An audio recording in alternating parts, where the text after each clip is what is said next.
traina ai calamari di giorno.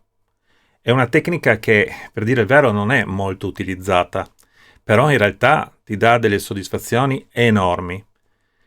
Quando conviene farlo? Quando i calamari sono ancora pochi, non ce ne sono tantissimi e abbiamo la difficoltà magari a riuscire a trovarli sul nostro ecoscandaglio, oppure sono talmente radi uno ogni tanto che non li riconosciamo neanche. E allora ci viene incontro questo tipo di tecnica, che è una tecnica abbastanza semplice, si può fare in due modi sostanzialmente. Io vi mostrerò tutte e due le tecniche, con anche in più un piccolo trucchetto che ti aiuta tantissimo a vedere le mangiate dei calamari. In pratica abbiamo bisogno di andare a cercare i nostri calamari, però non cercarli e basta, come si potrebbe fare con i tataki, ma andare proprio a cercarli in traina e quindi riuscire a ritrovarne ogni tanto qualcuno. Ci sono fondamentalmente due sistemi per riuscire a fare questo tipo di pesca, la traina di giorno. O si usa un affondatore, una cosa come questa per intendersi, che però è abbastanza complicato da gestire in barca. Ho già fatto un video su questo, sull'uso di questo, cioè ho parlato in un video, ma faremo un video approfondito sulla traina. Questo si usa soprattutto di notte, perché di notte diventa molto comodo, ma di giorno ho trovato un sistema, che anzi, a dire il vero, e non è che l'ho trovato io, già diverse persone usano questo modo, che paga tantissimo e ti fa pescare diversi calamari. E la traina di un artificiale singolo, in questo caso qui vi sto mostrando un Princess Maria, può essere anche un altro tipo di artificiale, eccolo, questa è la paletta più grande quindi affonda di più, ma il segreto dove sta? Nel trainarlo vicino al piombo, vicino al fondo, con una canna da traina che potrebbe essere quella che utilizziamo normalmente per la traina con il vivo. Alla fine del multifibre si mettono 4-5 metri di shock leader dello 0,40, 0,35, 0,40,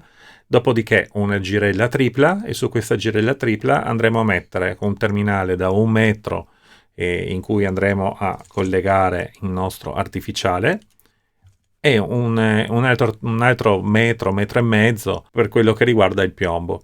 Non serve allungare assolutamente queste due misure. Il terminale non deve essere lungo 10 metri, deve essere un po' più corto rispetto al piombo. Questo perché? Perché ci aiuterà nel momento in cui andiamo a salpare il calamaro per portarlo in barca, e diventerà molto più semplice se abbiamo un terminale corto piuttosto che lungo. Quindi alziamo tutto, piombo insieme con il calamaro, e li mettiamo in barca. Una cosa importante in questo tipo di traina è la velocità. 0,8, anche 0,6, 0,7, 0,8, un nodo è più che sufficiente. Questi artificiali funzionano molto bene di notte anche a 3 nodi, 2 nodi e mezzo, 3 nodi. E questo può essere un vantaggio perché ci fanno esplorare molta più superficie, sicuramente. Però di giorno dobbiamo andare più profondi. Possiamo pescare i calamari a 30-35 metri, anche 40 metri.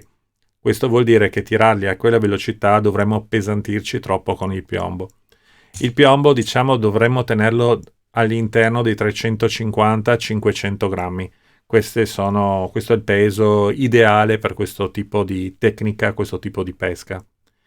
La canna deve essere una canna un po' particolare, non può essere una canna troppo rigida, deve avere comunque un'azione di punta. Anche se devo dire che abbiamo trovato un sistema che è abbastanza funzionale, che serve proprio per vedere le abboccate. Ve lo mostro adesso. Si chiama segnalatore di abboccata. In pratica, invece di collegare il nostro artificiale con il metro di fluorocarbon direttamente su una girella tripla, andiamo a fare questo tipo di montatura. Quindi 2 girelle singole più ancora una girella singola, con in mezzo uno spezzone o di fluorocarbon o forse meglio anche multifibre, che non deve essere spessissimo, deve essere sufficientemente sottile per permettere all'esca di riuscire a tirare e far funzionare questo sistema. Ve lo mostro meglio in quest'altra schermata. In pratica, il filo che va alla canna trova la prima girella. Su questa girella viene passato il filo che è legato sulla girella del piombo e che va sulla girella che porta l'esca. Questo sistema ci consente di creare una leva, o meglio, quando l'esca tira, sviluppa il doppio della forza sul filo che va sulla canna, anche se è dimezza la lunghezza che ha tirato. Ma noi non abbiamo il problema di quanto tira in lunghezza il calamaro. Il calamaro tira tanto in lunghezza, potrebbe essere anche 1 metro. Noi abbiamo il problema che se il piombo è molto pesante, la canna è già piegata, abbiamo bisogno di una certa forza quando tira per riuscire a vedere effettivamente il movimento della canna. Questo sistema ci permette, ogni volta che il calamaro pompa, di ridurre l'escursione del filo, ma di avere il doppio dell'energia sul punto della canna sopra. Questo vuol dire come se noi avessimo un calamaro il doppio grosso che sta pompando. E ci serve tantissimo soprattutto con i calamari piccoli. Con questo sistema noi riusciamo a vedere le abboccate proprio anche dei calamari più piccoli, perché questi tirando, muovendo tanto il filo, generano una certa energia sulle girelle per avvicinarle in questo modo e automaticamente la nostra canna ci darà dei segnali, cosa che è molto più difficile quando non utilizziamo questo sistema. Le attrezzature per la pesca quindi sono un po' diverse rispetto al tataki, ovviamente. Sono simili alla traina notturna, anche se c'è qualche piccola differenza. Come abbiamo detto, la canna dovrebbe essere una canna da traina con il vivo, quindi una canna diciamo tra le 6 e le 8, massimo 12 libre. Poi là dipende moltissimo dal tipo di canna, una canna più morbida, una canna meno morbida. Casomai parlerò con Fabrizio di Matti per la pesca e vedremo di trovare un articolo che metterò in descrizione che magari potrebbe essere quello giusto per fare questo tipo di tecnica. Il mulinello deve essere un mulinello rotante, quindi quelle con le bobine rotanti, e con la frizione a leva. Questo perché ci permette di andare in pesca molto velocemente. Apriamo la frizione, facciamo cadere il piombo sul fondo, chiudiamo la frizione e recuperiamo con 2 giri di manovella. E ripetiamo questa operazione ogni volta che abbiamo un dislivello che andiamo a vedere sul nostro ecoscandaglio o se dovessimo cambiare per qualche motivo la velocità della barca. I fili sono i classici che si usano per la traina con il vivo per quanto riguarda quello che viene imbobinato sul nostro molinello rotante. Poi per quello che riguarda lo shock leader potrebbe essere un 0,40, un 0,45, massimo 0,50. Il filo sull'artificiale possiamo stare sul 0,30, 0,28.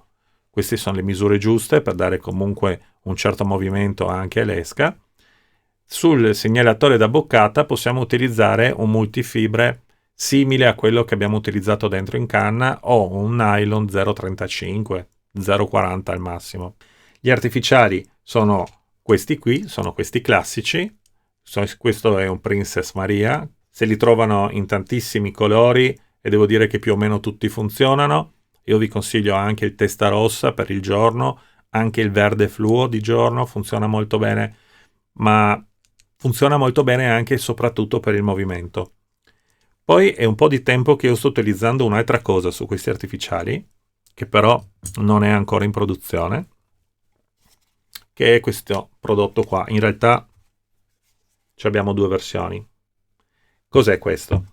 Questo è una specie di cera, perché ha la consistenza è una crema ma molto dura, che ha l'aroma o del gambero o della sardina.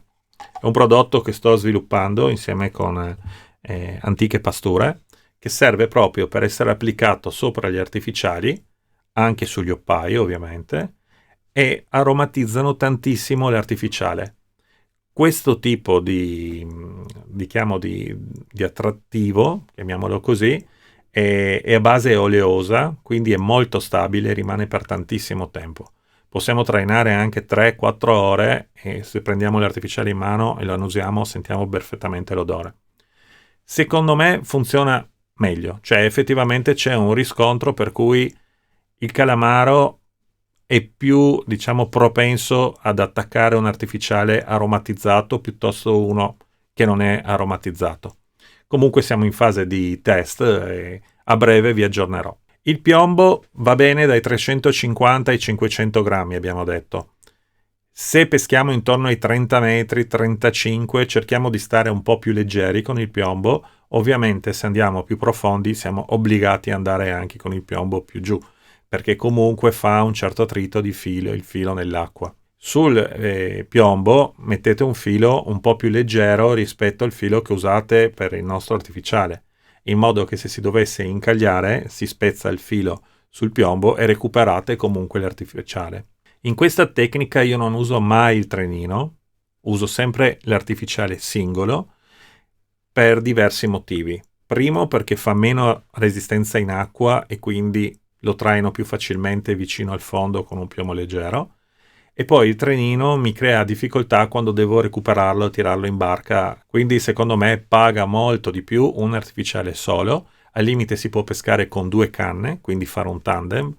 Eventualmente in questo caso mettete 2 piombi diversi in modo che una canna stia un po' più avanti e una un po' più indietro e vedrete che non avrete problemi di ingarbuglio neppure nel momento in cui andate a fare delle virate. Se trovate una zona dove ci sono più calamari, ovviamente ripassate più volte in quella zona. Per quanto riguarda l'ecoscandaglio, qui dobbiamo stare concentrati molto sull'andamento del fondo. Quindi cerchiamo di utilizzare una frequenza alta. Non vedremo tanti mark, ma per questa tecnica è relativo, perché in realtà noi avremo tante abboccate anche senza vedere i calamari sull'ecoscandaglio. Però frequenza con un cono quindi stretto, regoliamo comunque bene il gain, il shift, eventualmente shift o zoom se alcuni strumenti non hanno lo shift, il cancello a colore teniamolo sempre a 0, scorrimento 1 a 1. Questi sono i fondamentali per avere lo strumento tarato giusto. Come zoom o shift io direi di concentrarci sui primi 5-8 metri sul fondo. Non occorre assolutamente tenere tutta la colonna d'acqua sul nostro strumento. A breve ci sarà un video dedicato solo ed esclusivamente nel riconoscimento dei calamari e la taratura del nostro strumento per tutte le tecniche di pesca associate ai calamari. Con questo è tutto, se vi va di guardare quest'altro video che penso possa essere interessante per voi.